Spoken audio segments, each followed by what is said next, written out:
нөө 1987 оны 6 сарын 22-нд төрсөн. 187 см өндөр, 71 кг жинтэй. A бүлгийн цусны бүлэгтэй. За эхлээд бүгдээрээ түүний бага нас руу орцгоё. Түүний бага насны мөрөөдөл нь бол хөл бөмбөгчин болохыг мөрөөддөг байсан. Дандаа л хөл бөмбөгийн талбай дээр тоглож байдаг. Ер нь бол мэрэгжлийн хөл бөмбөгчин болохын төлөө бэлтгэгдчихсэн гэсэн үг. Тэгээд 5 дугаар ангидаа даанч бэртэл аваад энэхүү мөрөөдлөөсөө бол хойш хурсан байгаа. За тэгээ бас нэг факт нь юм бол түүний бага ангид байхад нь одоо энэ tan skin гэж ярьдаг штеп бор арьстай учраас гамдууны буюу одоо хар царайд харков энэ гэж очдог гэсэн байгаа байхгүй юу? Харин дунд ангид орсон чинь хитрхи тургаа байсан болохоор нь skeleton тэ аргаас чөтгөр энэ гэж бас мухагаар дууддаг байсан байгаа юм. За харин ахлах ангид орлоо. Ахлах ангид орсон чинь бас арай бүх юм өөрөөр ирсэн шүү. Яагаад гэх юм бол тэрээр маш өндөр болсон Дангук high school сурдаг байхдаа тэрээр жүжиглэх болон модельээр ажиллах чиглэлээр болохоор илүү сонирхож эхэлсэн байгаа юм. Ингэж сонирхож байх хугацаанд болохоор хэд хэдэн тийм сэтгүүлүүдэд модельээр зураг авалт хийлгэж зураг ингээд авахулсан. Үүнийг нь Star House Entertainment одоо хараад 2005 онд түүнтэй гэрээсэн байгаа юм. За тэгээ 2006 онд болохоор Конгок их сургуульд жүжигчний мэргэжлэр бакалаврын зэрэгээр одоо төгсгөр элсэж орсон. За тэгээд тухайн эйженси маань болохоор түүний нэрийг хитрхи тийм энгийн Мину гэдэг нэр байна гэд чи Имин гэдэг нэрээр явуулж хэлсэн. Гэтэл Имин гэдэг маань болохоор солонгосоор immigration гэсэн үгтэй адилхан юм байна л да. Тэгэхээр өөрийгөө одоо тухайн үедээ Имин маань интернетээс хайлт хийгээд те хайлт ингээ хайхад нэр нь ерцөө гарч ирэхгүй аюу төвөгтэйсэн гэж байгаа байхгүй юу. Тэгээд ер нь би цаашдаа ийм Мину гэдэг энэ нэрээрээ карьераа өргөжлүүлж явна гэж шийдсэн байгаа юм. За 2006 онд нэг гонигтай зүйл гэх юм уу та болсон. Яагаад гэх юм бол та бүхэн бас Жон Илвүү гээд бас нийлээ алдартай жүжигчнийг мэдэх байх. Тэрхүү жүжигчтэй бол сайн найзууд бөгөөд үүнээс гадна хоёр сайн найзтайгаа хамтдаа машинаар ингээд явчихсан байгаа. Ер нь бол тийм машинаар уралдах дуртай. Тэгээд даанч машины ослолт орсон. Энэхүү том ослоос болж уртлын хоёр игнээ суужсан хоёр найз нь бол тухайн үед шууд газар дээр нас бараад артлын судал дээрсэн Жон Илвүү болон Имин хоёр маань болохоор амьд үлдсэн. Гэвч Имин илүү их бэртэл авсан. Тийм учраас одоо хэд хоног те хэдэн хоногч биш бүр хэдэн сараар эмнэлэгт одоо тийм хэвтрийн дэлгэнтэй байсан бас баг сар гаруй комонд байсан гэж байгаа. Тэгээ үүнээсээ болоод нэгтлийнхаа хөлн дээр бүр ингээд гуйнда өвдгөндөө те шагаанда бэртэл аваад маш олон одоо тийм хатас металл одоо тийм хатас хадгалсан байгаа юм.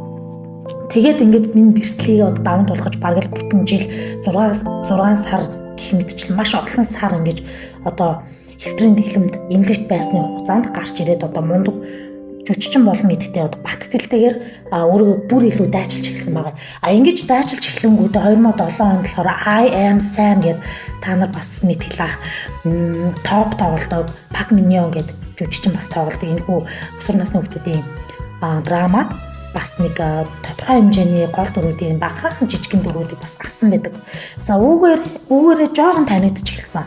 Үүний дараа болохоор 2008 онд Our School ET гэдэг бас одоо драмад тоглосон. Энэ драма дээр болохоор бас алдартай одоо Ким Суро гэдэг жүжигчин тоглодог. Тэгээ үүний дараа яг тухайн үед болохоор Ким Суро жүжигчнээс ярилтаа одоо нэг юм орж исэн нэвтрүүлэгтэр нь юу хэлсэн бэ гэх юм бол Ким Суро жүжигчин маань ийм минугийн талаар би ер нь бол од болох хүнийг анх ингээ хараад бол ингээд одоо таньж мэдж чаддаг. Ийм минут би тухайн үед хамтран одоо тэг драма дээр тоглож байхдаа бол манай улсын хамгийн шилдэг жүжигчтэй нэг болж чадна гэж би тухайн үед бол мэдчихсэн гэж хэлсэн байдаг. Бас маш гоё агтлаагааз. За тэгвэл 2009 он 2009-өөс 10 оны үед гэх юм бол за Стожинх манай Гүү Жумпёгийн 90 үе орж ирж байгаа. Гүү Жумпё буюу одоо ийм минут маань жинхэнэ алдарт хүргэсэн кино бол яалтчгүй Boys Over Flowers. Түүнийг Hollywood star болгосон одоо бүр ингэ дэлхийд дахинд таниулж одоо өдийг хүртэл нэр хүндийг жинхэнэ гаргаж ирсэн одоо драма бол яалтчгүй энэ цэцгнээс өрхөн өгдөг драма байгаа. Одоо манайхан бүгд л үзсэн бүгд л мэдж байгаа. Энэ драмаг ер нь үзээгүй хүн гэж юу байдаг юм уу?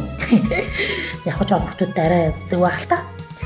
За тэгээд энэ драмад тоглохдоо түүнийг бараг л хинч мэддэггүй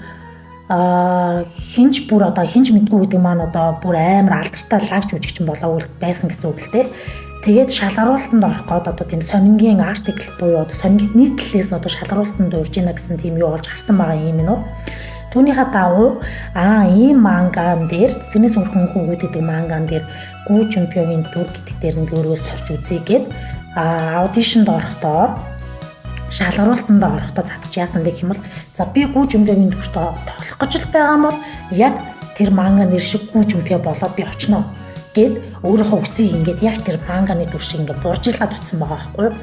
Тэгээд очиход бол ингээд бүр ингээд нөгөө тухайн одоо шалгаруулалтанд шүүгч хийчихсэн хүмүүс маань маш их гайхсан гэдэг. Гэт ингээд бүр ингээд зог туссан гэдэг шүү дээ. Гайхсан. Тэгээд ийм юм уу бол яг л харагдаад за яг Гүү Жумпё ингээд юу нь бол гол дүрээр авч чадсан байгаа. Personal taste гэдэг Сон Ижинтэй манай бас мундаг жүжигчин Хёнбины ихнэр Сон Ижин тэр хоёр маань personal taste тоглож байсан. Тэгээд тэр кино болохоор аюу инээдтэй кино. Би яг тухайн үед бас нөгөө ийм нэг фэн болсон байсан болохоор ингээд бүх кинонуудын гэсэн ядан драмануудыг хүлээж үздэг, бүгднийг үздэг байсан л та. Тэгээд яг нөгөө Сон Ижинтэй ч хамт тоглоод тэр кинон дээр нэг тийм гээ залуугийн дүр тоглодог байхгүй юу. Гэтэ яг үндэ бол гээ биш, буруу ойлголтоор ингээд Сон Ижин тэрний гээ явуулчихдаг. Тэгээд нэг тийм архитектор залуугийн дүр тоглолтгийн бас их сонирхолтой гоё тийм драма байсан. За тэр драмаар бас ингээд овоо нэр хүнд нүснүүд бүр ингээд улам ингээд дээшлэл яваад байгаа. За түүний дараа бас нэг бүүм хийсэн кино 2011 оны City Hunter. City Hunter дээр Пак Миньонтой хамт тоглодог. За тэр кинон дээр болохоор одоо драман дээр болохоор ийм нь бол зөвхөн одоо өөрийнхөө тий царайлаг гоё өндөр юм амар гоё залуу тий дандаа баян айлын дүр тоглолдог гэдгээсээ бас шал өөр амьдралынх нь одоо тэр туулж үзсэн зовлон бэрхшээл болоод одоо тэр кинон дээр гаргаж байгаа тэр акшн хэсгүүдийн тэр одоо зодооны хэсэг ер нь жүжиглэлт гээд бүх юм нь бүр ингээд дэндүүс лаг байсан.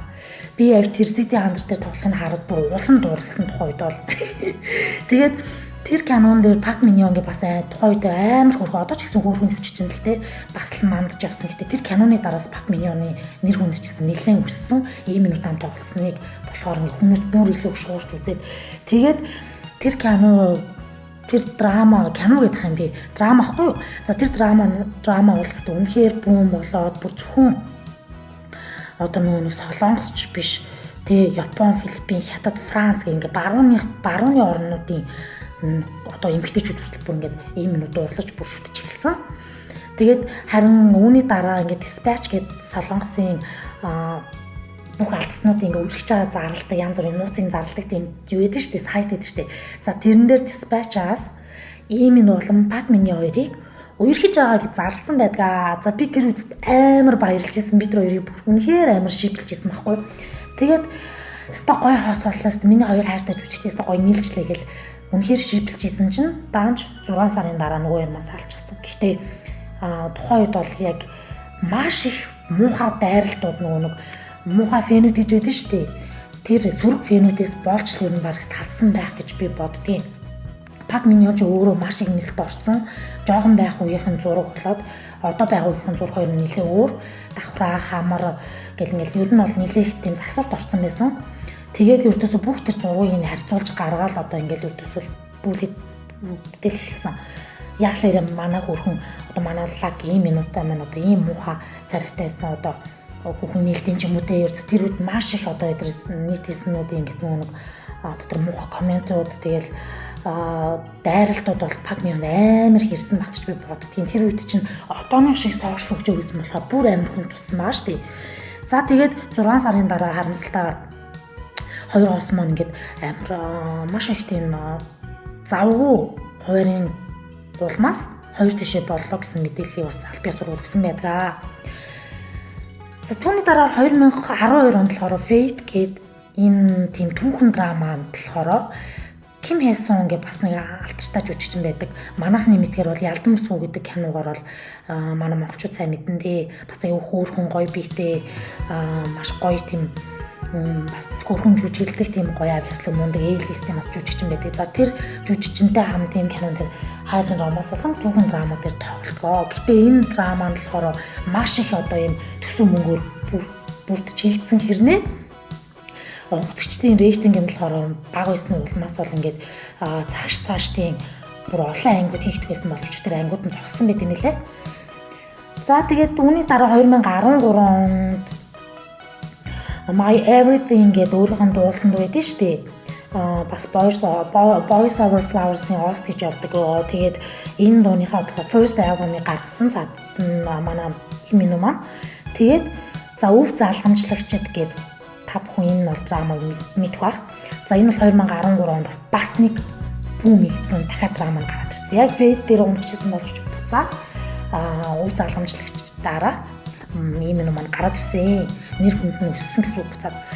За тэгээд тэр драманы нэг юм шуурга болоод өнгөрчил 2015 онд Gangnam Plus гэдэг нэг ангит одоо бүр яг нэг телевизийн сериал биш яг том нэг ангит юм кинонд болохоор гол дүрийг Kim Rae-won гэдэг бас мундаг жүжигчин байдаг.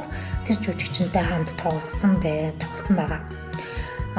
Тэгээд 2016 онд болохоор Bounty Hunters гэдэг action comedy юм хятад бас кинонд тоглосон байдаг. 2016-аас 17 онд болохоор бас нэг эргээд бүүм хийсэн кино юу ясныг та бүхэн мэдхүү. За бараг л мэдэн дээ. The Legend of the Blue Sea гэдэг Цэнхэр тэнгисийн домог гэдэг драмагаараа Жон Жихёнтой хамт тоглоод дахиад бүүмийг гаргаж ирсэн. За бас л ингээл фэнүүдийнхаа бүр ингээл сэтгэлийг гонсоолгоогүй үнэхээр гоё кино драма байсан. Тэгэл тэр драма болсдоо 2017 онд хүлээн бас тухайд үзчихлээ. За тэр 17 оноос хойш ер нь бол нэг 20 он хүртэл 19 он хүртэл бол цаадах чинь ингээд чив чимэг болсон шүү дээ. Яагаад вэ гэх юм бол цэргийн зарлан буюу цэрэгт ирэх нас нь болцсон. Онд цэргээс халагдаад The King гэдэг бас Netflix-ийн алдартай тухайд бол маш алдартай одоо ч алдартай байхaltaа. Гэхдээ уучлаарай үнэлгээд би тэр драмаг нь үзэж чадаагүй үзээгүй. Үнэхээр үзье гэсэн ч үзэж чадхааргүй байсан. Яагаад вэ гэх юм бол тохин ингээ өөрөө бас нэг бүсэн драма үзээд ингээд бас нэг хоёр ингээ хүний chemistry ч юм уу хоёр гол дүрийн нэг тийм юу тохирдог доо. Би үнэхээр тэр кино үзсэн ч надад тэр хоёрын тэр chemistry тохирохгүй юм шиг харагдаж учраас үзэж чадаагүй. За үнэл хэлье. За тэгээд энэ бүх киногоор бол Netflix-ийн яг тухайн жилийн бүр ингээ хамгийн олон үзэлттэй тухайн жилийн Netflix-ийн бол мундаг драма шалгарч ирсэн юм билээ. За 2022 онд болохоор Hollywood-ийн дебют хийсэн. Яагаад гэх юм бол Hollywood-ийн Apple TV-ийн одоо кино болох Pachinko гэдэг одоо тийм новел юм уу та тэндээс бүтсэн тэрхүү драманд сериалд одоо Ко Хансу гэдэг хүний дүр тоглохоор болсон. Тэгээ би энэ киногийн Pachinko-гийн эхний сизнийх нь болохоор сизныг нь бол үзсэн л дээ. Эхний дөрүүдийг хараад ямар амар муу залуу хүн дүр тоглосон юм бэ.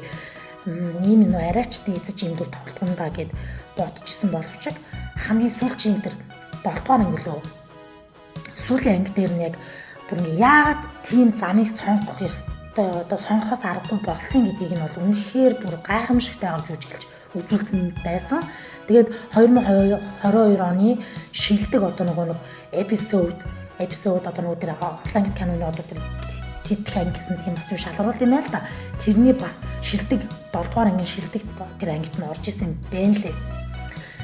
За бас 2020 онд болохоор Instagram, Facebook дээр 20 сая дагагчаад давсан одоо анхны Солонгосын алгартан болж чадсанараа бас рекорд ивцэн байт юм лээ. Рекорд тийм одоо анхныхан тэр хүн болж байгаа гэсэн үг шүү дээ. Халиваас даа. За одоо болохоор одоогийн байдлаар бол ийм юм маань Insta дээр 35.1 сая дагагчтай, Facebook дээр 27 сая дагагчтай байгаа. За үүний дараа 2024 онд Pachinkoгийн season 2-т тоглоод одоо тэрхүү кино маань гарсан. Тэгээд үүний дараагаар та бүхэн мэдж байгаа яг саяхан цацагдсан 2025 оны 1 сард цацагдсан When the Stars Gossip киноны рейтинг нь бол ингээд за ийм юм уу одоо дахиад ингээд гоё драманууд одоо тийм юмныхаа романтик энэ драманууд тоглоод эхлэе үзнэ гэх хүмүүс бүр ингээд гисэн ядгуулжсэн учраас эхний одоо 1 2 дугаар ингээд ч юм уу тийм рейтинг өндөртэй гэсэн боловч дараа ангиас бол рейтинг нь унж гисэн. Тэгээ унаад ер нь бол ингээд маш сонирхолтой уудагтай энэ хоёрын ертөнцийн одоо юм chemistry зохицохгүй байна. Шал утгагүй мангар киноны нүдгээ зарим нэг хүмүүс маш дургуйч сонирхож муулаад үзгээд байсан. Харин сүүлийн 7-8 дугаар анги дээр болохоор буцаа рейтинг нь жоохон өссөн. Би бас эхлээд яа тэгсэн байхгүй юу? Амар хүлээж үзээл эхний 2 анги бол нэр үнэхээр ингээд сонирхолтой юм шиг ингээд яагаад ч байгаа. Гэтэ ийм нүгийн гаргасан дүр нь бол их тийм сонирхолтой байсан. Өөрийгөө дандаа сорж үздэг те. Өөрийгөө дандаа ингэж юм шин юм дээр ингэж туршиж үзэх сонирхолтой байдаг учраас өөрийгөө дандаа нөгөө цэнэглэх дуртай гэж бас нэвтрүүлэлт орохтой хэлжээс аахгүй юу. Дандаа л нэг дүр тоглоод ч юм уу дандаа л нэг юм аяадах малгүй ингээд бүр ингээд цэнэхгүй болоод тэрэнд ихтрэх тастай шүү дээ. Тэрэн шиг би ингээд өөрийгөө өөр чиглэл өөр тийм жанрт ингээд сорих юм маш хүсдэг. Тийм ч учраас би ингээд одоо миний тоглож исэн кинонууд ч гэсэндээ драманууд ч гэсэндээ ингээд өөр тийм сэдвтэй өгүүлэмжтэй байхад бол би дуртай байдаг. Тэгээд энэ одоо астронавт те одоо орон одоо энэ хүү юм сансар огтруугууд гарсан одоо ийм кино, ийм драма бол ер нь бол солонгос байхгүй баг хамгийн анхных нь болж байгаа юм билээ. Тэгээд яг ингээд тогтоод би баг 4-р ангиас авах үзсэн баха. Тэгээд ингээд үзсэн чинь бүр тэр киноны тэр компьютер графиктэй дизайн тэр одоо тэр шилжилт тэр гээд нэг тийм утсан чиж байдэн штэ. Тэгээл тэр нь гэрэлтүүлэг тэр үнэхээр гоё, үнэхээр сайн хийсэн санагдсан. Тэгээд сүүлийн 7-8 дугаар анги дээр бол намайг бол нэрээ одоо kind of бараг л алмаар болно гэдэг шиг бүр ингээд маш гоё тийм өөр ямар ч драманаас одоо авахаргүй тийм нэгэн хэв зүтгцэн байсан драмануудын хажууд нэг өөр тийм мэдрэмжийг өгсөн. Тийм учраас би одоо энэ киноныхаа дараагийн 9 дугаар анги тэрийг бол маш тэгсэн ядуулж байгаа. Ийм энэ үеийн жүжиглэлт бол хийцээч бидний гонсоолохгүй угаасаа мундаг жүжигчин угаасаа мундаг жүжигчин бөгөөд төгс залуу. За тэгээд шин драманы хувьд гэх юм бол юу байгаа? Одоо энэ драманы дараа энэ 2025 оны 100 гарах нэг драма. За энэ нь бол ёстой чинь бүр зүгээр бүүм хийн. Энэ саяны энэ When the Stars Gossip бол зүгээр трейлер нь байх юм нүг ингэж би бодож байгаа. Энэ драма нь болохоор Omniscient Reader Viewpoint гэдэг нэртэй драма. За энэ драман дээр хин тоглосон гэж манайхаа за ийм нь байгаа юм. Хан Хёсоб, Субин, Жисүү, Нана гэх мэтчлэн ээл хэлсний маш олон жүжигчид тоглосон байл яах вэ? За энэ мэдээллийг бол би нэг жилийн өмнөөс бол илүү 2 жилийн өмнөөс ч үгүй энэ драман тоглосон гэдгийг нь бол мэдсэн байсан. Гэхдээ яг гарах үгүй тодорхойгүй байсан боловч 25 онд нээлттэйгээр болсон мэлээ. 25 оны 100. За тэгээд энэ хүү драма бол тэсэн ядан үлээж юм. Тэгээд буцаад бүгдээ When the Stars Gossip руу орё. Сүүлийн үеийн сониач руу гэх юм бол цаадах чинь шинэ драманд зориулаад тийм олон нэвтрүүлгүүдэд бол ингээд хамтран жүжигчэнтэй хамт ороо явж байгаа. Би одоо тэр Silent Reap гэдэгт орсныг үзсэн, You Kids on the Block орсныг үзсэн, Jump Rock орсныг үзсэн. Netflix-ийн бол мэдээж хэрэг кино учраас Netflix-ийн янз бүрийн контентуудыг бас орснуудыг мэдсэн байгаа. Бас аюул сонирхолтой. Ер нь бол бас нэг өөр юм юмгийн үнцгийг тэндээс болж харах юм байлээ шүү. За одоо би нэг бас нэг фактаас нэрх юм бол мэдээж хэрэг хайр дурлалын сэдвээс нь ярьж бас болох юм. Тиймч бүх юм нийтдээ биш. Гэхдээ хамгийн тийм official маркийн зарлагдсан бол 2011 онд City хамтран тогтсон Batman-ё. 2015 онд болохоор CC-тэй үргэж байна гэсэн бүр бас л бүр гал гарсан тийм мэдээсэн шүү дээ. Тэгээ CC-тэй 2 жил үргэсний эцэст бас л маш их тийм өөрсдөө ингээд завгүй скетчлийн улмаас одоо ингээд яалтчгүй хордоод саллаа гэсэн мэдээлэл тухайд өгчсэн. 2021 онд бас нэг гарсан шуум юу гэх юм бол Ямуу гэдэг одоо Монголын аймгийн хамтлаг гэдэг шүү дээ. Тэр хамтлагийн гишүүн байсан. Одоо зүгээр хуваарь жүжигчин болсон байгаа. Тэр охинтой болохоор ингээд баг 5 сар гаруй үргэлжсэн байна гэсэн мэдээлэл цацагдаад тухай диспатч цацагдаад бөө юм болж 21 он. Тэгээд хоёр талаас бол үгүй ердөөс ямар ч тийм одоо эрхлээ харилцаа бит хоёрт байхгүй.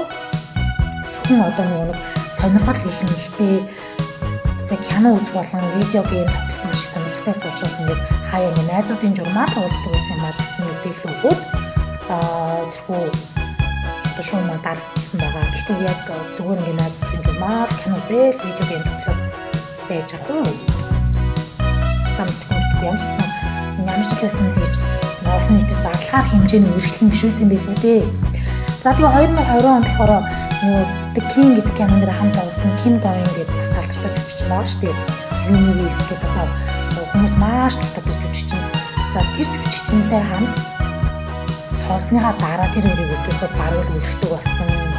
Одоо одоогийн байдлаар ч гэсэн байнга баруул одоо нэг гэрлэж байгаа нэг нууцаар гэрлэгээд байгаа гэсэн мэдээлэл маш их явж байгаа. За 2022 онд түүний мөрөөдлийн бүсгүй буюу за энэ бол байнгын нэвтрүүлгүүдэд ингээл таны ideal type чинь хэн бэ? Тэгээ таны сонирхдаг стилийн бүсгүй чинь хэн бэ асуудал ердөө 3-4 удаа миний яг Сон Хэ Кё шиг жүжигчин шиг тийм бүсгүйд би дуртай гэж хэлжсэн. Түүнийг бол хөшмөшөртөг түүнийг муцхан крашлдаг байсан байхгүй юу? Тэр краштагаа та нар бүгд мэдж байгаа шүү дээ. Фэндэгийн тэ одоо юуны үеэр хамтдаа уулзаа, хамтдаа бүр суусан. Тэгээд бас зураг зөндөө авахсан. Тэр бол өстө бас гал би тэрийг хараад за манай хоёрсны нэр ингээд цаашаа явчихсан, ингээд цаашаа үргэлжлэсэн гэдэг нь хэрэг гэж бодсон. Тэгээд тэр бичлэг энэ харахад ч гэсэн ингээд бүхэн яг өөрийнхөө хааштай уулзсан яг тийм ингээд одоо emotional тийм ингээд нэг бие хэлмэрэн ч гэсэн нэг тийм байгаатай тэгээд яг ийм нь бол харуулсан. Тэгээд одоо түүнийг бас одоо ideal type нь юу вэ гэж сая суулт орсон нөхөлсөн асуусан чинь аюулгүй нэг яг тэр нөгөө сонёкой байнга хэлсэн шүү дээ гэсэн чи тэрийгээ болоод шал өөр юм гэсэн хэнийг ч гэж хэлэхгүйгээр зүгээр би ер нь бол одоо бол би яг тийм өөрийнхөө чаяан сөрөг гэж байгаа би яг өөрөөхөө байдаг тийм натуралаар одоо ингэ зөвхөн царайц биш шүү ингээд яг ингээл ямар ч баг зүггээд өөрөөхөө байдаг өөр хинтээч хаач яг тэр яг ямар ч тийм гутлаа зан гарахгүй хайрцдаг маш гоё ингээд хоорондоо нийцдэг тийм хүнийг бол би ингээд одоо тийм хүнтэй гэрэл хэмсэн ч юм уу ирэх хэмсэн ч юм уу гэж одоо ингээд хүсдэг болсон гэж хэлж байгаа байхгүй. Тэгээ бас өөрчлөгдсөн байх магадaltaй юм тийм. Тэр за тэгээ ер нь бол ингээд ийм юм уу юм талаар уусч юм. Гэтэ ингээд яг сайн ингээд ухаад зөндөө юм гарч ирнэ л дээ. Тэгээ ерөнхийдөө бол би өнөөдрийн байдлаар бол ингээд дуусаа гэж бодлоо. Шинэ мэдээлэл гарч ирэх юм бол би бас шинэ мэдээллүүд болохоор бэлдээд та нартай хүргэнэ. За тэгээд миний өнөөдрийн ярьсан манай монгол жүжигчин бол ийм нэг талаар та бүхэн сонсож баярлалаа. Тэгээд subscribe дараад өгөөрэй, like дараад өгөөрэй. Тэгээд та бүхэндээ сайн сайхны хүсье.